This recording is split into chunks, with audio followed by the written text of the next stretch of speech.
Gente, Deus abençoe tanto os presentes, né, quanto os que estão aí assistindo o vídeo. Hoje a gente vai dar continuidade à nossa terceira aula aqui para quem deseja se tornar membro da igreja e para quem deseja estar também descendo as águas para cumprir o chamado do batismo.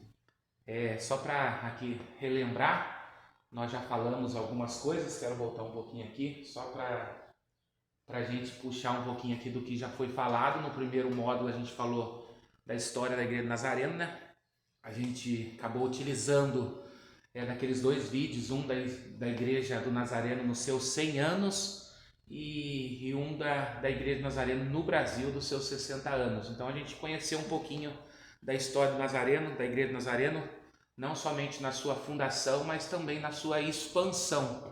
E é bem legal a gente conhecer que é uma igreja que começou de uma forma muito séria. A Igreja Nazarena ela não começou de divisão, mas começou de uma fusão de igreja, onde pessoas também que buscavam e entendiam a importância de uma vida de santidade e se uniram, assim, iniciando e nascendo a Igreja Nazarena.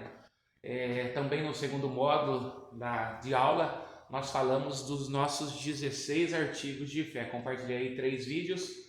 E a gente falou daquilo que é base, assim, que a gente acredita quando a gente fala de artigo de fé, tudo aquilo que a Igreja Nazarena acredita, desde da condição de Deus ser o Criador, ser aquele que iniciou todas as coisas, que trouxe para nós assim a certeza que a nossa vida ela não termina aqui, até quando a gente vai lá no finalzinho lá, que vai falar sobre juízo, né? Sobre momento e sobre o nosso destino. Então os artigos de fé são bem interessantes. E hoje a gente vai falar um pouquinho, vou tentar avançar nessa aula com 3 pontos aqui importantes. Falar um pouquinho da igreja, né?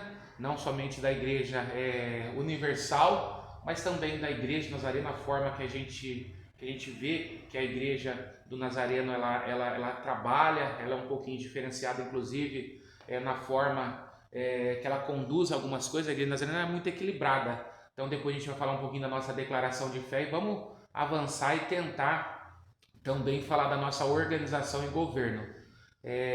Ainda vai ficar os nossos valores essenciais e as nossas características nazarena.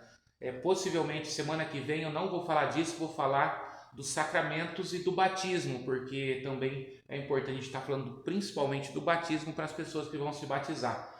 Mas eu vou gravar uma aula extra falando dos nossos valores essenciais e das nossas características nazarenas.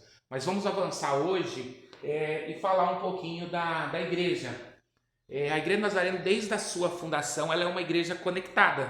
Isso é bem bacana. O que é ser uma igreja conectada? É ser uma igreja que entende que o mundo tem mudança, o mundo ele desenvolve, o mundo ele vai se desenvolvendo. E a Igreja Nazarena ela não abre mão de princípios, ela não abre mão do que é ser igreja no sentido bíblico, mas a Igreja Nazarena ela é uma igreja que tem a mente aberta para entender que o mundo está se desenvolvendo a cada dia. Então quando a gente fala, por exemplo, de tecnologia, a Igreja Nazarena não vai falar que a tecnologia é algo do Satanás, por exemplo. A medicina, a Igreja Nazarena não vai falar que a medicina não é algo assim direcionado por Deus na vida de médicos, na vida da ciência. Isso é bem legal. Então a Igreja Nazarena ela entende que a Bíblia é tudo aquilo que nos rege, aquilo que nos dá base para a nossa vida espiritual, mas existe um contexto ao redor de tudo isso. E esse contexto é bem legal porque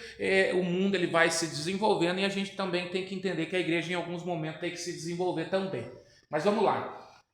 Quando a gente fala de ser uma igreja conectada, a Igreja Nazarena ela é uma comunhão de santidade bem conectada. E por que a gente fala assim uma comunhão de santidade bem conectada? Porque a gente tem que ter de forma bem assim equilibrada, entender que o que está acontecendo no desenvolvimento do mundo, ele não impede a gente de viver uma vida santa. Porque talvez as pessoas vão pensar que só lá atrás era possível viver uma vida de santidade, porque lá atrás não tinha celular, lá atrás não tinha internet, lá atrás não tinha todas essas coisas. Então, aquele povo conseguia viver uma vida de santidade. Na verdade, a santidade ela se encontra na nossa vida com Deus. e não as coisas que estão ao nosso redor. Então é importante a gente entender isso. Não é uma filiação desprendida de igrejas independentes, como também a denominação não é uma mera associação de igrejas que tem uma uniformização de crenças e propósito, porém sem nenhuma relação orgânica real. O que está dizendo aí? Na verdade está dizendo sobre a Igreja do Nazareno, ela não é uma seita. A Igreja Nazarena ela não tem a sua forma de pensar que ela criou. A Igreja Nazarena, tudo que nós cremos, que nós acreditamos, ela tem uma base, é a Bíblia. A gente acredita que as Escrituras é o que traz a inspiração para aquilo que nós somos. Isso a gente tem que entender. A Igreja Nazareno, ela é assumidamente conectiva, no sentido de conectividade. Ela é uma igreja que ela entende que aquilo que está ao redor é importante. A gente não pode chegar num lugar, por exemplo, e tentar mudar a cultura do lugar. A gente tem que chegar no lugar, conhecer a cultura do lugar e aplicar Cristo naquele lugar. Então não é uma igreja que só ela tem a verdade, só ela tem não, é a Igreja Nazarena e mais nada. A gente não é fechado dentro do muro. A gente entende que Deus ele tem um propósito para todas as coisas. Com isso, queremos dizer que somos um corpo interdependente de igrejas locais, organizadas em distritos, a fim de levar adiante a nossa missão comum. Qual que é a missão da Igreja Nazarena? É fazer discípulos à semelhança de Cristo nas nações. Nós somos uma igreja global. A Igreja Nazarena está hoje em 165 países e levando a Cristo. Qual que é a missão? Fazer discípulos à semelhança de Cristo. E entender, quando fala de interdependente, de igrejas locais organizadas, é que a Igreja do Nazareno, ela existe uma organização. A gente vai falar daqui a pouco, quando a gente for falar de organização e governo, que a Igreja Nazarena ela não está somente sobre a liderança daquele que está pastoreando a igreja. A Igreja Nazarena ela tem um pastor que ele também é pastoreado por pessoas que estão acima dele. Depois a gente vai falar dos nossos três níveis de governo. Nós temos 3 níveis de governo: o governo local, o governo distrital e o governo geral. Então é importante principalmente para trazer segurança para os membros. Porque é muito difícil uma igreja que só tem o pastor, acontece alguma coisa com o pastor, a igreja passa uma dificuldade, às vezes dispersa e até fecha. Então a gente tem que ter sempre essas pessoas, ter esse meio de proteger também os membros. O compromisso é o de prestar. Qual que é o nosso compromisso? É o de prestar contas umas às outras para o bem da missão e manter a integridade das nossas crenças comuns. Quando a gente for falar do governo da Igreja Nazarena, a Igreja Nazarena tem o que nós chamamos de junta de oficiais. Então a Igreja Nazarena, uma coisa que ela zela é prestar conta.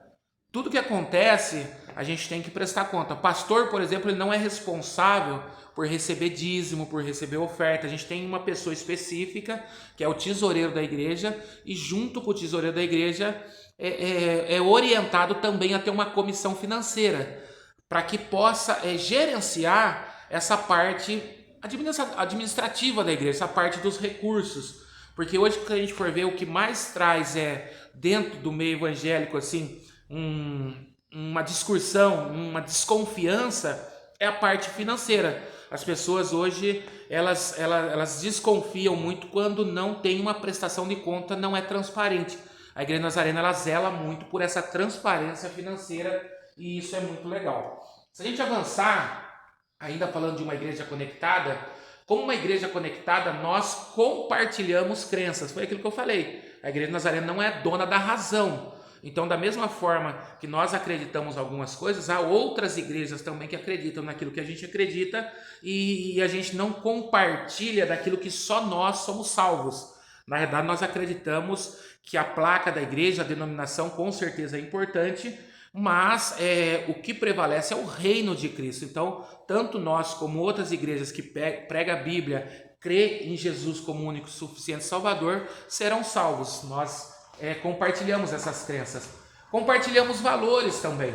Então a gente não tem valores aqui que só nós somos certos. A gente acredita também que há outras igrejas também que têm valores importantes, isso é bacana. Compartilhamos a missão, e a missão aqui é a missão de Cristo, que é Mateus 28, quando fala o ide, é a missão. Por isso que o nome, que a nossa missão é fazer discípulos à semelhança de Cristo. Qual que é a missão da igreja de forma geral? A gente pode, como igreja, por exemplo, fazer ação social? Pode. A gente pode, como igreja, em algum momento, ter uma escola para estar ensinando, a gente ter um abrigo para pessoas que precisam se libertar da dependência química, dependência do álcool? Claro que pode.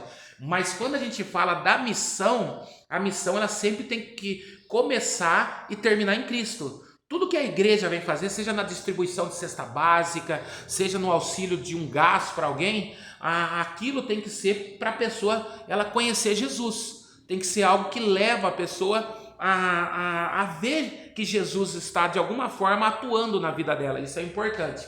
E compartilhamos responsabilidades. E quando eu falo de responsabilidades, é muito no sentido que a igreja ela não é de qualquer jeito, ainda que é uma igreja que ela abraça todos que chegam, não é uma igreja que vai, por exemplo, descartar alguém ou fazer separação, mas a gente tem que entender que existem responsabilidades, e a responsabilidade está muito ligada ao chamado. Quando a gente fala do chamado, nem todos, por exemplo, foram chamados para pregar, nem todos foram chamados para fazer missões, mas a gente tem que entender que todos têm um chamado, e dentro desse chamado se compartilhar responsabilidade. Quando a gente chega na igreja, por exemplo, a igreja está limpa, cheirosa, bonita, mas teve alguém que veio cuidar, porque ela entendeu que ela tem uma responsabilidade, ela tem algo que ela pode compartilhar e ajudar dentro do organismo igreja. Isso é importante. As responsabilidades compartilhadas incluem uma responsabilidade financeira cooperativa no sustento da missão por meio do Fundo de Evangelismo Mundial e Missões Especiais. O que eu estou dizendo aqui? Quando a gente fala da nossa missão, que é fazer discípulos à semelhança de Cristo nas nações, a Igreja Nazarena hoje ela se encontra em 165 países, porque é uma igreja que investe. E algo que as pessoas elas têm que entender é que quando a gente fala de investir no sentido de fazer missões, o missionário não é só aquele que sai da igreja e vai para o campo missionário. Há pessoas às vezes que nunca vai sair da igreja, mas, por exemplo, que ela consegue de alguma forma investir, abençoando com uma oferta, algo assim específico para um missionário, ela também está fazendo missões. Então a missão ela não é unicamente o missionário, mas a igreja envolvida. E a Igreja Nazarena ela se envolve com isso, entendendo que tanto aquele que vai quanto aquele que também sustenta, ele é importante nessa condição de se fazer missões e alcançar pessoas para o reino de Jesus. Desde 1908, os nazarenos têm feito discípulos à semelhança de Cristo nas nações. Quando a Igreja Nazarena começou em 1908, nós falamos nisso no primeiro vídeo, quando nasceu a Igreja Nazarena. A Igreja Nazarena já muito rápida, ela já começou a enviar missionários para outros países. Um dos casos que a gente pode olhar é o Brasil. Quando a gente olha o Brasil, a Igreja Nazarena começou em 1908, em 1958, 50 anos depois, é bastante. Eu às vezes não vejo assim sendo muito tempo, mas a Igreja Nazarena já estava enviando um missionário aqui no Brasil para iniciar um trabalho. E agora a gente já está em 165 países. Então a igreja ela já nasceu com essa visão global, essa visão de fazer discípulos nas nações. Áreas que estão sendo alcançadas para Cristo continuam a se expandir e crescer. O último país que a gente agora mandou um missionário que iniciou um trabalho foi a Grécia. Olha que legal, nós temos Igreja Nazarena na Grécia. Então a Igreja Nazarena ela continua crescendo. A orar e dar generosamente. Você se junta a muitos outros fazendo mais do que poderia sozinho. Tem uma frase assim que eu gosto de usar aqui, ela pode assim explicar muito o que eu estou dizendo da Igreja Nazarena. Uma pessoa que faz sozinho, ela vai fazer pouco e rapidamente ela vai se cansar. Mas quando que a igreja, de forma geral, ela compra a ideia e ela acredita naquilo e se envolve, porque o envolvimento que eu acredito que é o mais importante, aí a gente pode dizer que quando a gente está com muitas pessoas, a gente vai fazer muito. E certamente com muitas pessoas nós vamos nos cansar pouco. Então o resultado de uma igreja envolvida do resultado de uma igreja que não se envolve vão ser resultados diferentes com a condição de um cansaço muito grande para quem trabalha sozinho. A Igreja Nazarena gosta de envolver pessoas, isso é muito importante. Cada oferta dada à sua igreja local tem o propósito de sustentar a missão. E nós somos uma missão aqui. Pastor ele não é dono da igreja, Eu falo que ciclos eles iniciam e ciclos terminam. Eu, por exemplo, como pastor que iniciou o trabalho da Igreja Nazarena, em algum momento, se Deus falar que o meu ciclo terminou, aqui é uma missão que Deus utilizou a minha vida para iniciar, mas que outra pessoa vai dar continuidade. Isso é importante. A Igreja Nazarena mantém o princípio da igualdade de sacrifício e não a igualdade de doação. Isso aqui é bom a gente saber o que está dizendo aqui quando fala de igualdade de sacrifício e não igualdade de doação. Porque quando a gente fala de igualdade de sacrifício, a Igreja Nazarena não acredita, por exemplo, em quantidade, mas ela vê muito a qualidade. Porque, por exemplo, uma igreja no norte da África e levanta assim uma oferta para missões. Certamente uma igreja do norte da África ela vai conseguir levantar uma oferta menor do que uma igreja, por exemplo, nos Estados Unidos. Agora, diante de Deus, qual a oferta que Deus se agradou mais? E aqui eu estou colocando 2 exemplos, assim, só para a gente ter uma noção. A igreja a oferta de menor valor ou a oferta de maior valor? Perante Deus ele não olha como o ser humano olha, porque talvez o ser humano vai olhar de maior valor. Essa tem mais valor. Deus não é assim. Então, quando a gente fala de igualdade de sacrifício, não igualdade de doação, a gente não está falando de quantidade, a gente está falando de qualidade. Esta é uma posição bíblica essencial para uma igreja global que inclui economias de primeiro mundo e áreas em desenvolvimento. É o que eu estou falando. Tem países de primeiro mundo que certamente, se for se levantar uma oferta para algo específico, vai conseguir uma oferta maior do que um país que está em desenvolvimento. Mas a Igreja Nazarena ela olha a qualidade. É a oferta da viúva pobre, que ela deu tudo e Jesus se agradou mais da oferta da viúva pobre do que daqueles que davam uma quantidade maior, mas do que sobrava. Avançando, a Igreja Nazarena, ela vê sim a Igreja Universal, ela não é dona da razão, existe sim a igreja de forma geral, que não é placa, é a igreja que vai estar diante do Senhor naquele dia, e naquele dia não vai ter um grupo dos nazarenos, um grupo dos assembleanos, um grupo dos que são da quadrangular, dos batistas. Naquele dia quem vai se reunir diante de Jesus é a Igreja Universal, é todo aquele que profetiza, que professa com sua boca Jesus Cristo. Então a Igreja Nazarena ela entende assim. A Igreja de Deus ela é constituída por todas as pessoas espiritualmente regeneradas, cujos nomes estão inscritos no livro da vida. Você não vai estar no livro da Igreja Nazarena, ainda quando você se torna membro, nós temos sim uma relação daqueles que são membros da igreja. Mas no céu é o livro da vida, e ali são aqueles que são regenerados, aqueles que confessaram a Jesus como único e suficiente Salvador. Isso é importante.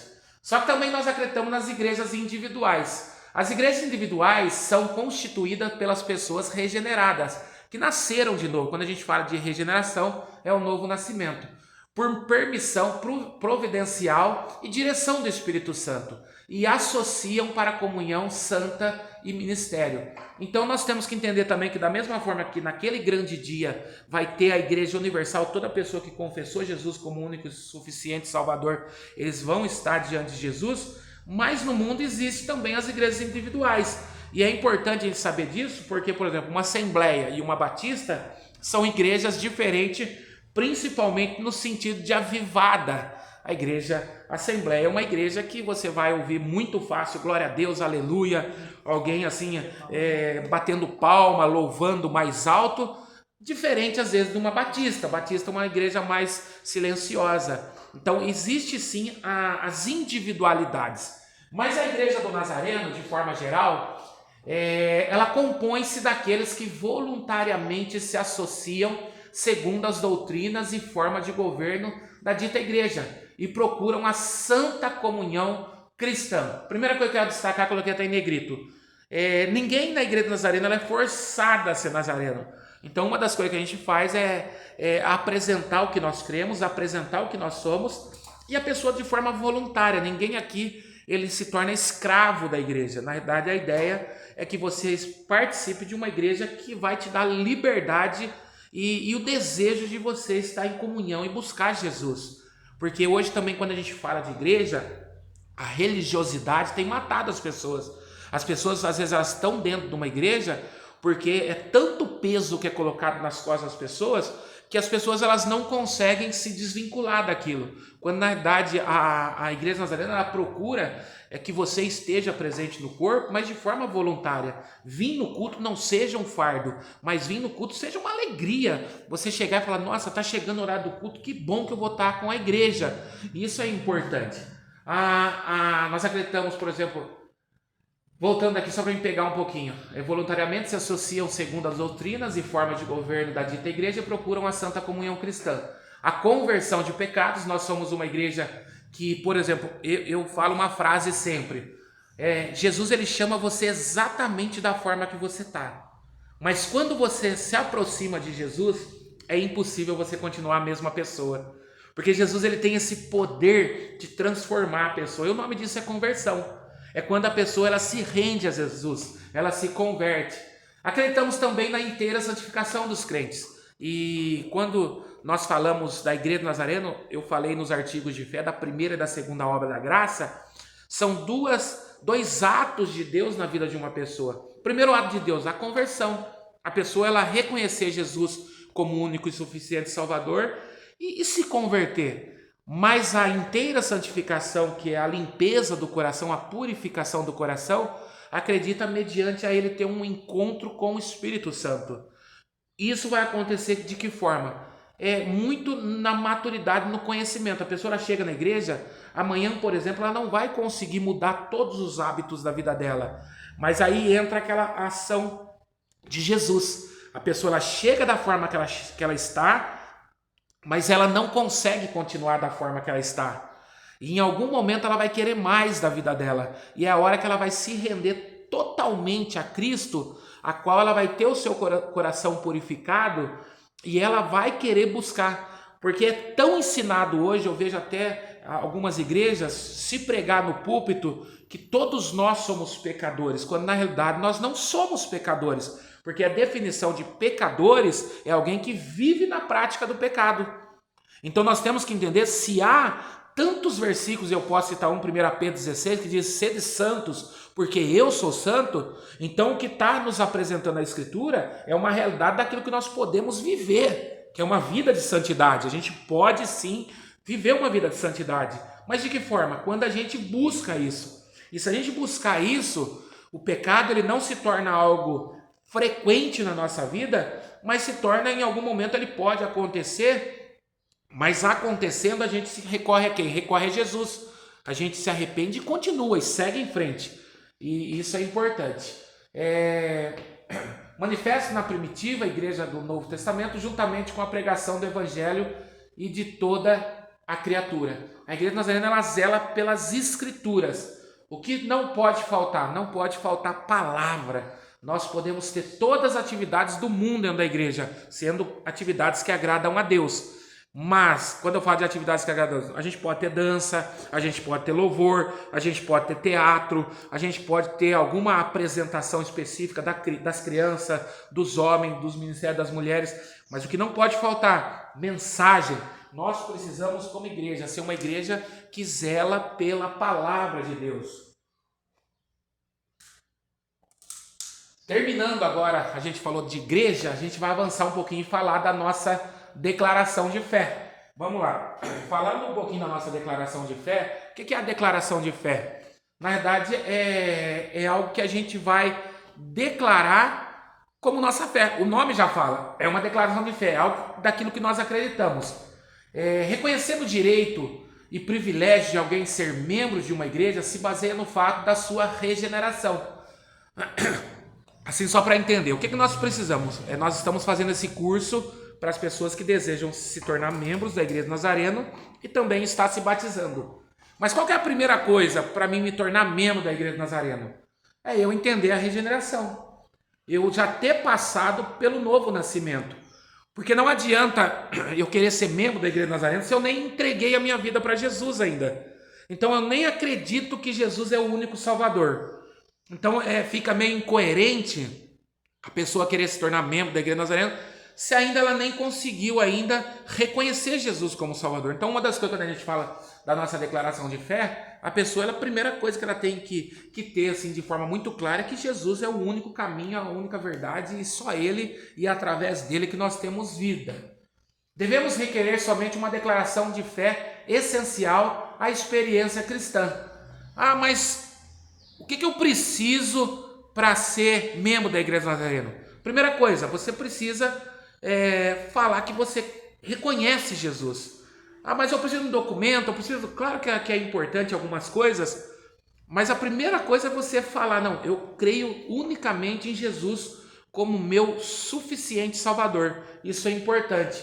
Julgamos, portanto, que será suficiente crer nas seguintes e breves declarações. Então a gente fala da primeira coisa. A primeira coisa, eu preciso ter de forma bem clara que Jesus, ele é o único Salvador. Depois, se a gente seguir um pouquinho, a gente vai separar algumas coisas aqui, para ser membro da Igreja Nazareno e para estar também fazendo parte do corpo como um membro assim oficial, um membro efetivo. Uma das coisas, que há um só Deus. A pessoa, nós não vamos reconhecer alguém como membro da Igreja Nazareno, por exemplo, se ele tem uma fé em Deus, e aqui eu vou usar um exemplo dos católicos, e tem uma fé em Maria. Então, é incoerente. Eles precisam ter de forma bem clara que há um só Deus. E esse único Deus, no nosso artigo de fé a gente falou disso, ele é representado em 3 pessoas: Deus Pai, Deus Filho e Deus Espírito Santo.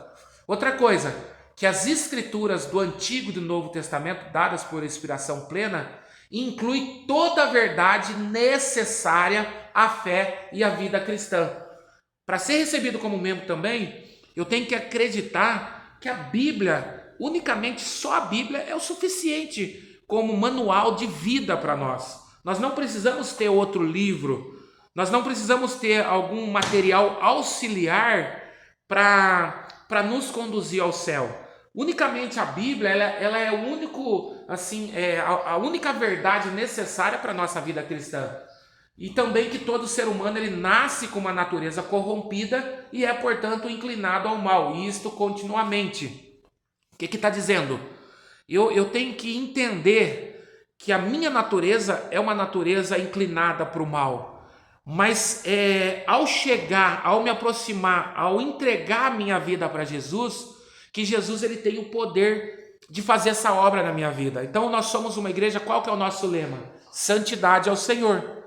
Então chegar na igreja do Nazareno, se tornar membro e não acreditar que Deus ele pode purificar o nosso coração é incoerente também. Nós acreditamos que é possível sim viver uma vida de santidade, viver uma vida separada desse mundo carnal, desse mundo que a gente vê tantas coisas erradas, a qual nós possamos sim dia a dia agradar ao Senhor. Como eu falei, não entendemos que uma pessoa ela nunca mais vai pecar.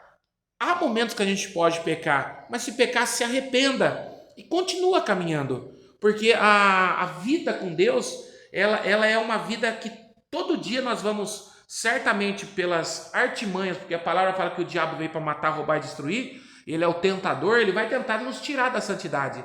Mas se a gente em algum momento perder uma batalha, levanta a cabeça que a guerra continua. A gente pode ter perdido a batalha, mas a gente não vai perder a guerra. E por que a gente não vai perder a guerra? Porque a própria palavra fala que nós temos um advogado junto ao Pai. E o nosso Deus, ele sempre está assim advogando por nós, ele está cuidando de nós. Isso é importante. Seguindo, ainda da nossa declaração de fé, que aquele que continua impenitente até o fim fica perdido eternamente e sem esperança. Foi o que eu falei, eu coloquei até no questionário da aula passada, que vão ter 2 grupos. Os grupos dos salvos e os grupos daqueles que vão ser destinados ao inferno. Não tem um terceiro grupo. Ah, mas não tem uma repescagem?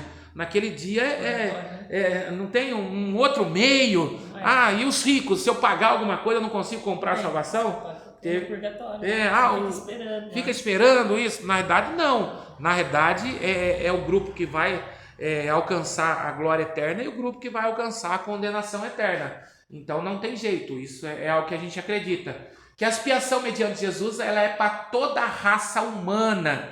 E que aquele que se arrepende e crê no Senhor Jesus Cristo é justificado, regenerado e salvo do domínio do pecado. Essas 3 ações, justificação, regeneração E salvação, ela acontece quando nós entregamos a nossa vida para Jesus. Nós nos tornamos justos diante de Deus. Regeneração, nós nascemos de novo e nós somos salvos do domínio do pecado. Aí nós temos sim a condição de dizer não para o pecado. Isso é importante. E Deus, ele não separou um grupo. Por isso que a gente crê que a expiação mediante Jesus Cristo é para toda a raça humana. Que pelo menos eu acredito que seria muito injusto eu olhar para Deus, um Deus que a gente prega amor, e ver Deus amando um grupo e Deus excluindo outro grupo. É mais ou menos igual um pai. Eu sou pai do Guilherme, do Felipe e da Sara. Eu não consigo amar um mais do que o outro. E Deus, eu acredito exatamente da mesma forma. Deus, a obra de Jesus na cruz foi para toda a raça. Ainda falando de declaração de fé, é que os crentes depois da regeneração deverão ser inteiramente santificados pela fé no nosso Senhor Jesus Cristo. O que é isso? Eu fui salvo, mas agora eu tenho que perseverar. Porque a pessoa, por exemplo, que fala palavrão, por exemplo, palavras de baixo calão, ela não vai conseguir, hoje entregou a vida para Jesus e amanhã já está totalmente liberta disso.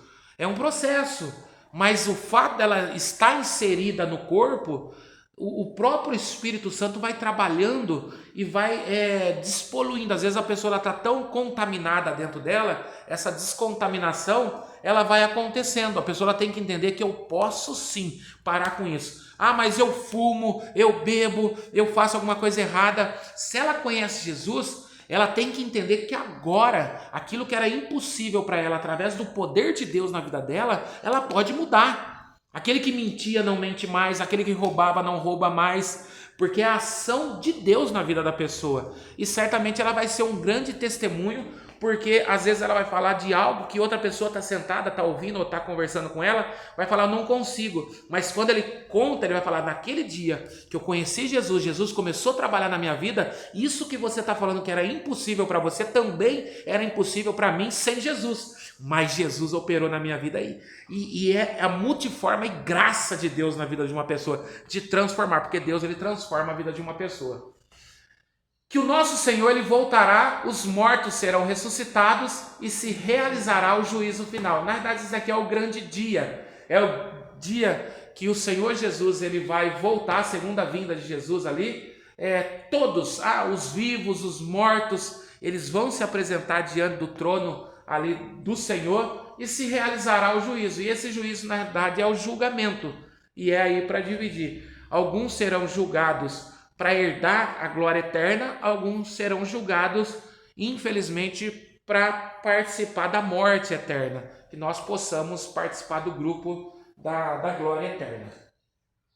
Vamos avançar um pouquinho, eu estou indo rápido hoje, falar da nossa organização e governo, e aqui é muito importante, porque a Igreja Nazarena também ela tem a sua forma de governar a igreja. Quando a gente fala daquilo que é pregado, tudo aquilo que é pregado, tudo aquilo que nós cremos está nas Escrituras Sagradas. Mas a Igreja Nazarena tem uma forma de conduzir também a sua parte burocrática. Isso é importante. E é também uma forma de trazer segurança para os membros da igreja. Quando a gente fala de organização e de governo, é também para entender que eu estou numa igreja que, se acontecer alguma coisa, não vai ficar, as coisas são do pastor. Na verdade, o pastor ele trabalha de forma voluntária também, para conduzir a igreja para crescer. Mas no momento que terminar um ciclo, tudo que a gente conquista dentro da igreja não é do pastor, não é da família do pastor. Na verdade, ele está construindo para alguém venha e dê continuidade. Todo pastor ele tem prazo de validade, seja por um chamado. Tem pastor às vezes que o chamado dele é um chamado que ele vai conseguir ficar um certo tempo na igreja e depois o ciclo termina, ele já tem que ir para outra igreja. Mas tem pastores que vai começar numa igreja e terminar. Mas a igreja ela deve continuar, porque a igreja não é do pastor, a igreja é de Cristo. Então isso é importante. E por isso que é bom a gente ter muito clara a nossa organização e a nossa forma de governo. Falando um pouquinho de organização, os nossos ministros eles são ordenados na igreja de Deus.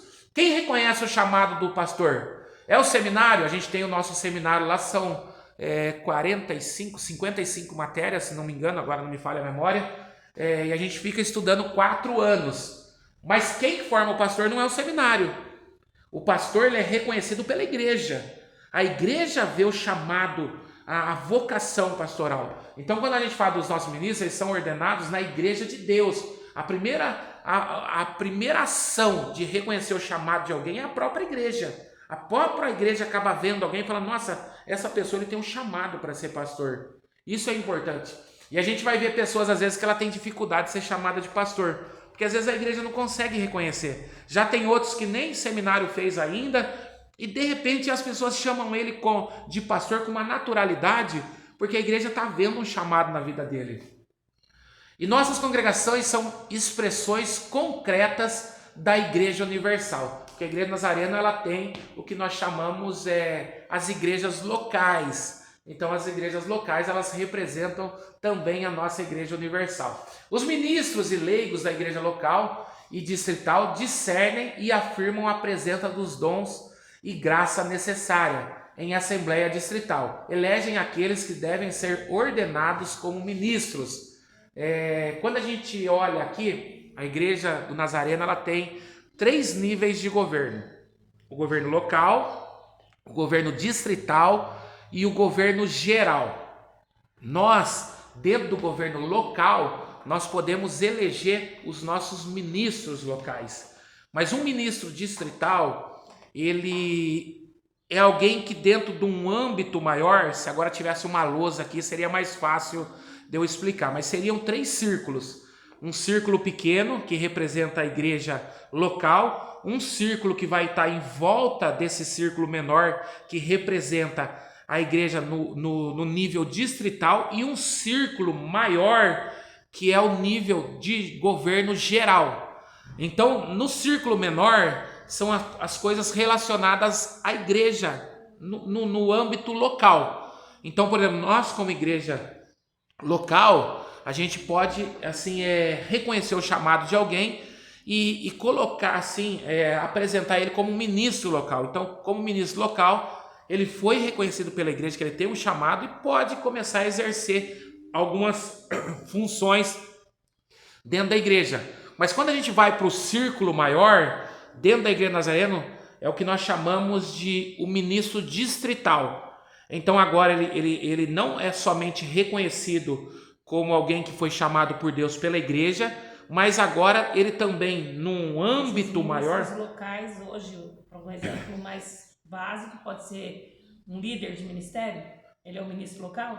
Ministro local é alguém que está exercendo uma função e a igreja reconhece que ele tem um chamado assim ministerial. O ministro é só que se for chamado a ser pastor. Não necessariamente. Na igreja, o ministro local é alguém que exerce ministério, que tem um chamado. Mas, por exemplo, ele não quer ser pastor, mas ele é um líder local. Tanto por isso que ele é só reconhecido na igreja, no ambiente local. Mas quando, por exemplo, já sobe para o segundo nível, que seria o segundo círculo, aí ele se torna, sim, uma condição de querer algo maior para a vida dele no sentido ministerial.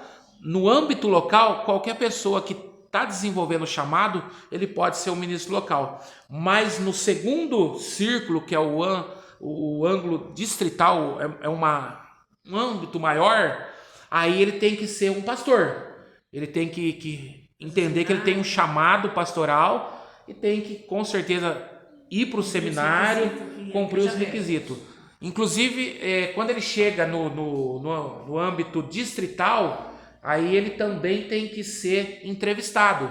Ele passa por entrevista de alguns pastores, ele responde a um questionário, porque para se tornar um ministro distrital, ele vai ter que ter mais conhecimento, não só de Bíblia, mas do governo da igreja. A sua vida pessoal também é muito importante, seu testemunho, essas coisas são importantes. Vamos seguir um pouquinho aqui, para a gente ainda falar da nossa organização. Os presbíteros são ordenados para moldar o corpo de Cristo através da pregação do Evangelho. Qual que é a função do pastor? É ele entender que ele tem que moldar a igreja não na forma dele pensar, na forma dele acreditar, mas na forma que a Bíblia apresenta. Então o ministro, o presbítero ali, ele tem que ser um comunicador da palavra de Deus, da administração dos sacramentos. Outra coisa importante, nós temos 2 sacramentos na igreja, o batismo e a ceia. A Igreja de Nazareno, ela não permite um ministro local, por exemplo, servir a ceia e fazer batismo. Ele tem que, no mínimo, alcançar já o âmbito distrital. ele tem que passar já do primeiro nível para o segundo nível, que é onde ele vai ser entrevistado, onde ele vai ser ali, ele vai passar por alguns requisitos para ele poder receber por parte da denominação a legalidade de realizar os 2 sacramentos, que é o batismo e a ceia, da nutrição do povo em adoração e organização da vida congregacional. O pastor ele também tem que organizar a igreja. Falando agora dos nossos superintendentes, porque se no âmbito local a maior autoridade é o pastor, quando a gente vai para o segundo nível, que é o distrital, e o nível geral, nós temos pessoas eleitas que são chamados de superintendentes. Quem são superintendentes? São eleitos para os escritórios distritais ou gerais, por assembleias de leigos e ministros. Então a gente tem a nossa assembleia, que ela acontece uma vez por ano, e são pessoas eleitas para estar organizando, estar ajudando, estar auxiliando as igrejas locais. Os superintendentes distritais direcionam liderança pastoral e espiritual para as igrejas, membros e ministros de uma área definida. Quando a gente olha, por exemplo, acontece alguma coisa na igreja, o pastor ficou doente, o pastor ele entendeu que o tempo de chamado dele na igreja terminou. O pastor recebeu um convite para assumir outra igreja, ele orou e Deus direcionou para ele sair da igreja. Mas como que fica a igreja? No período que está sem pastor, quem assume a liderança da igreja são os nossos superintendentes distritais. Eles ficam pastoreando a igreja e são deles a obrigação de levantar um novo pastor para dar continuidade no trabalho. Então, o superintendente distrital, ele é a ferramenta para que a igreja nazarena ela não sofra no sentido de corpo, de membros. A transição seja saudável, porque um pastor ele pode sim terminar o tempo de validade dele na igreja, mas essa transição tem que ser saudável até que outro pastor ele seja empossado, eleito, colocado. A igreja não para, né? A igreja não para, isso que é importante, a igreja ela não pode parar. Agora falando um pouquinho dos superintendentes gerais. Os superintendentes gerais, porque quando eu falei, lembra que eu falei o primeiro círculo, o círculo local. O segundo círculo, que está em volta do primeiro círculo, seria a igreja no nível distrital. E existe o terceiro círculo, que seria o círculo que envolve tanto o primeiro quanto o segundo círculo, que é o nível geral. E também nós temos os líderes. Se na igreja local o pastor titular é a maior liderança, se no distrito o superintendente distrital é a maior liderança, no nível geral existe também o superintendente geral. Quem que é o superintendente geral? O superintendente, eles exercem um ministério apostólico e pastoral em toda a denominação, mantendo a unidade da igreja em doutrina e santidade, modelando a vida de Cristo através de um colegiado e lançando uma visão que toda a igreja possa abraçar. O superintendente geral, eles, na verdade, dentro da igreja nazarena nós temos 4 superintendentes gerais. Eles vão cuidar de áreas específicas do mundo todo. Um, por exemplo, vai cuidar da área das Américas, América do Sul, América Central, América do Norte. O outro, por exemplo, do continente africano. E esses superintendentes gerais, eles vão estar pastoreando líderes que foram eleitos nas assembleias distritais, são os superintendentes distritais, para a igreja do Nazareno, não numa forma somente local, mas de uma forma geral, ela falar a mesma língua. Então, o que nós pregamos aqui no Brasil, o que nós ensinamos aqui no Brasil, o que nós cremos aqui no Brasil, a função do superintendente geral é para que isso não venha assim se desvencilhar e ser uma bagunça. Então, se a gente sair daqui, se a gente for lá na África, se a gente for lá na Ásia, a igreja nazarena ela tem uma única língua, uma única forma de pensar. Qual que é a missão da igreja do Nazareno lá no Chipre, por exemplo, no Afeganistão? É também fazer discípulos à semelhança de Cristo. É uma única missão para toda a igreja. E o superintendente geral eles têm a obrigação, assim, o compromisso de manter esse equilíbrio de forma geral. Ainda falando de organização, através da ordenação de ministros nas várias assembleias distritais, os superintendentes gerais eles devem manter a unidade de uma denominação, de uma imensa diversidade nacional, econômica, racial e linguística. Na verdade, aqui é aquilo lá que eu acabei de falar agora, é o equilíbrio. Porque, por exemplo, a gente não vai ter no mesmo país, em todos os países, a mesma situação. Às vezes num país, Até no Brasil, que é enorme, né? até no Brasil, que é um país enorme, a gente vai ter uma diversidade nacional às vezes. A gente vai ter também uma diferença econômica de um país para o outro. A gente vai ter uma diferença racial e às vezes até na condição linguística. O superintendente geral ele tem que olhar tudo isso e tem que tentar, através da condição daquilo que ele foi chamado, da capacitação do Espírito Santo na vida dele, trazer esse equilíbrio para que a igreja, de uma forma uniforme, ela assim apresente Jesus para todas as nações. Isso é muito importante. Vamos falar agora um pouquinho, avançando, sobre o governo. Eu falei um pouquinho, agora vamos falar, vocês vão entender. Porque nós temos 3 níveis de governo. É os círculos que eu falei para vocês.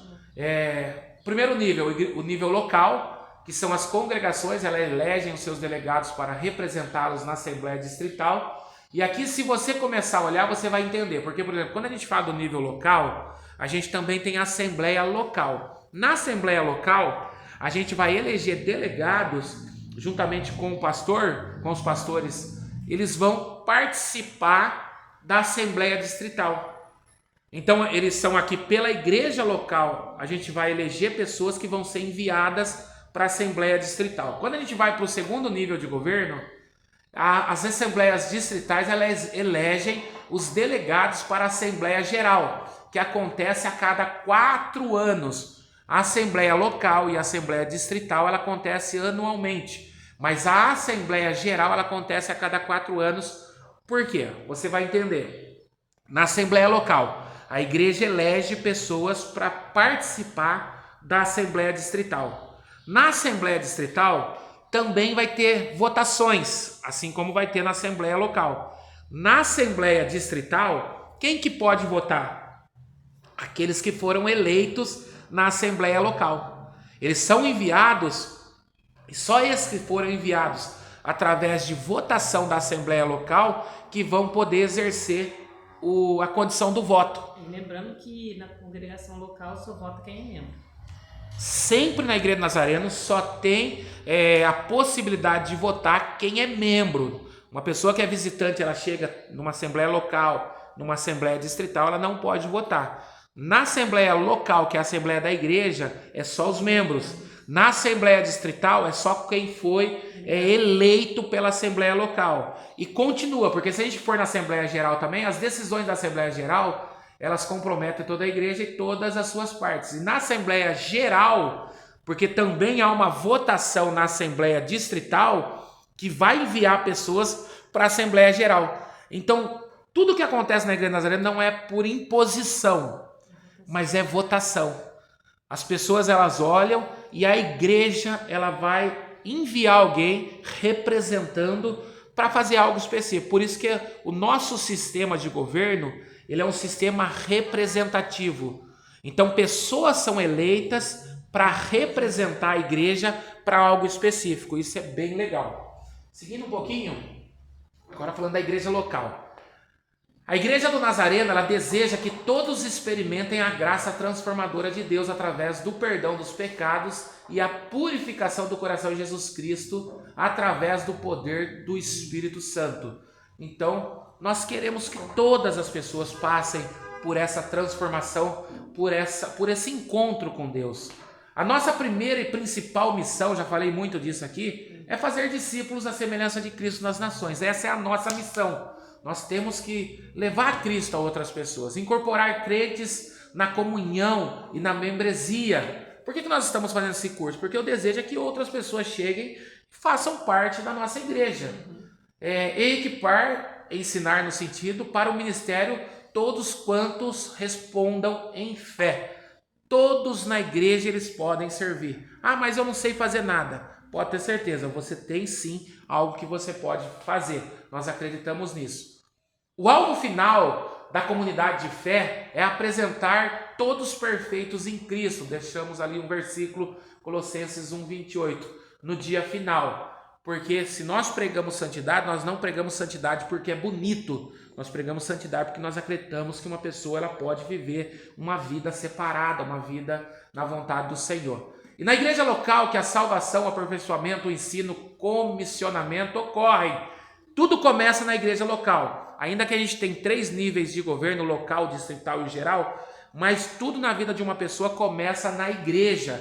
É na igreja que ela vai entender, desenvolver, crescer, se aperfeiçoar e até assim um dia também ela está assim fazendo parte daqueles que estão ensinando com um chamado pastoral, chamado missionário, chamado vocacional.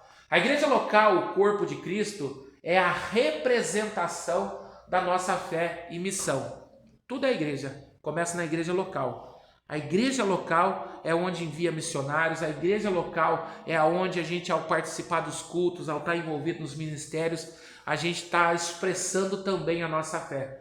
É impossível, por exemplo, alguém ser igreja fora da igreja.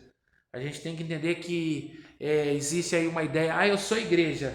É diferente, igreja é corpo, igreja é pessoas, igreja a gente chegar aqui e estar unido.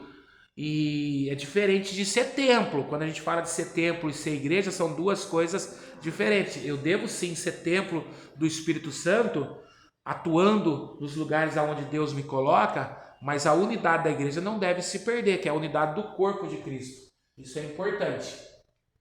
Vamos falar um pouquinho agora da igreja distrital, no nível distrital. As igrejas locais, elas encontram-se agrupadas administrativamente em distritos e regiões. Então, qual que é a ideia quando a gente fala de igreja distrital? É uma igreja de igrejas. Então, Distrito é uma entidade por igrejas locais interdependentes. Olha lá, tá ali seguindo ali, ó. Um distrito é uma entidade formada por igrejas locais interdependentes para facilitar a missão de cada igreja local através de apoio mútuo, partilha de recursos e colaboração. Explicando no português mais simples, nós temos o pastor Fernando, que é responsável por uma região. Pastor Fernando, nós estamos aqui tratando aqui da nossa igreja. Deixa eu explicar uma palavra. Então assim, por exemplo, aqui já veio muitas vezes o nosso superintendente, pastor Fernando César. Pastor Fernando César, ele tem assim, o chamado, o compromisso de pastorear os pastores a qual estão inseridos dentro do distrito. Então ele é pastor de pastores. Ele pastoreia para o pastor ele também ter esse amparo. Porque quando a gente fala do pastor, é algo muito injusto que parece que o pastor é Superman. O pastor nunca vai ter problema, o pastor nunca vai ter dificuldade, o pastor nunca vai ter enfermidade. A Igreja Nazarena, ela zela também por esse pastoreio dos pastores. Então existe alguém que pastoreia pastores. Isso é importante para a continuação e para a igreja ser saudável. O superintendente distrital, ele supervisiona um determinado distrito em conjunto com a junta consultiva daquele distrito. Na condição local, por que a Igreja Nazarena ela é representativa? Porque quando a gente fala do ambiente local, existe o pastor e existe a junta de oficiais. Quem que é a junta de oficiais? São pessoas eleitas pela igreja para ajudar o pastor. Então, a junta ela representa a necessidade da igreja e o pastor ele vai assim conciliar isso com a parte da denominação. Então, existe esse equilíbrio. Quando a gente vai para o nível distrital, o superintendente ele não cuida dos pastores ou das igrejas sozinho. Também, junto com o nosso superintendente distrital, existe o que chama-se de junta consultiva aqui, que são pessoas também eleitas para ajudar o superintendente a cuidar das igrejas. Isso é importante. Sempre tem um cuidado, sempre tem uma preocupação de cuidado. A igreja geral agora. As bases da unidade da Igreja do Nazareno são as crenças, princípios, definições e procedimentos articulados no manual da Igreja do Nazareno. A Igreja Nazarena tem um manual. Esse manual ele vale no mundo todo. E por que tem esse manual? Porque em conformidade com as Escrituras é procurar ser uma igreja que vai falar a mesma língua não só no Brasil, mas no mundo. Isso é importante.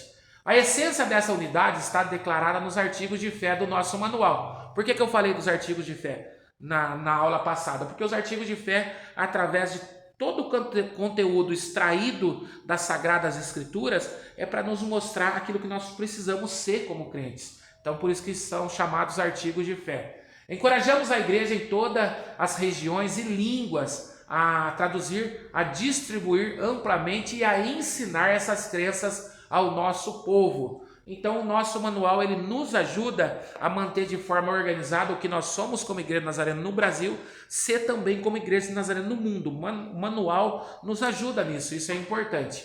Um reflexo visível dessa unidade é representada pela Assembleia Geral, que é a autoridade máxima na Igreja do Nazareno no que diz respeito à formulação da doutrina, legislação e eleição. Quando eu falei lá de ser uma igreja conectada, nós temos o nosso manual. O nosso manual ele tem validade por 4 anos.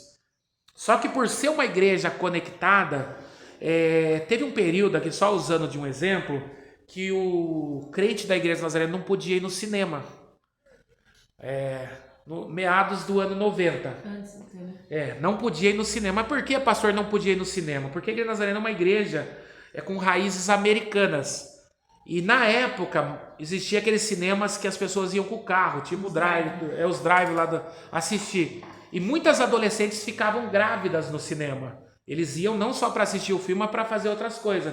E tinha uma incidência muito grande de jovens que ficavam grávidas indo no cinema. Na Assembleia entendeu-se que era legal cortar o cinema. Então ir no cinema é pecado. Só que depois eles foram vendo, e quando eu falo de ser uma igreja conectada, que isso não era uma realidade no mundo todo. Aí eles decidiram, então, tira isso daí, vamos revisar o manual e tirar algumas coisas. E assim acontece de 4 em 4 anos. Algumas pautas são levantadas, entendendo não só no sentido bíblico, porque como que eu falei, verdades não mudam, princípios bíblicos não mudam. Mas quando a gente fala de uma realidade mundial, principalmente nessa rotatividade do mundo, algumas coisas estão mudando. Então colocar, por exemplo, que é proibido cortar o cabelo, que é proibido uma mulher usar calça. Na verdade, isso aí são mais condições de igrejas que acreditam no uso em costume do que algo real. Então, a Assembleia Distrital, o nível geral, Assembleia Geral, o nível geral, ele acontece de 4 em 4 anos, e quem vai para a Assembleia Geral são pessoas eleitas na Assembleia Distrital de cada país para se votar, principalmente no sentido de algumas pautas do manual. Isso aqui continua dessa forma, porque às vezes o mundo mudou. Pode fazer transmissão de culto na igreja? Gente, no período da pandemia, a transmissão do culto da igreja salvou muitos crentes de continuar em comunhão com Deus. Então a gente tem que ter uma mente aberta que o mundo está mudando. E a Igreja do Nazareno, no seu manual, a cada 4 anos, às vezes vai ter algumas mudanças. Vamos lá, seguindo um pouquinho aqui. Ainda falando da Igreja Geral. Um segundo reflexo é a Junta Geral Internacional. Lembra que eu falei que todo nível da igreja não é só uma pessoa? Nível local, pastor e junta de oficiais. Nível distrital, o nosso superintendente distrital e a junta consultiva. Nível geral, os superintendentes gerais, só que também tem a junta geral internacional. Então sempre a Igreja Nazarena vai buscar um equilíbrio, não ser só uma pessoa que decide, mas ter um grupo eleito que representa algo para tomar uma decisão. Isso é importante, nunca uma decisão isolada, que representa a igreja inteira. Um terceiro reflexo é a junta de superintendentes gerais, que pode interpretar o manual, aprovar adaptações culturais e ordenar para o ministério. A junta geral, ela na verdade, ela define para a gente ter esse norte, sempre trabalhar de forma organizada. O governo da Igreja do Nazareno ela é representativa. Lembra que eu falei? Já falei isso para vocês, agora estou aqui só mostrando. Nunca alguém decide nada sozinho, são pessoas eleitas que elas vão representar para tomar decisões.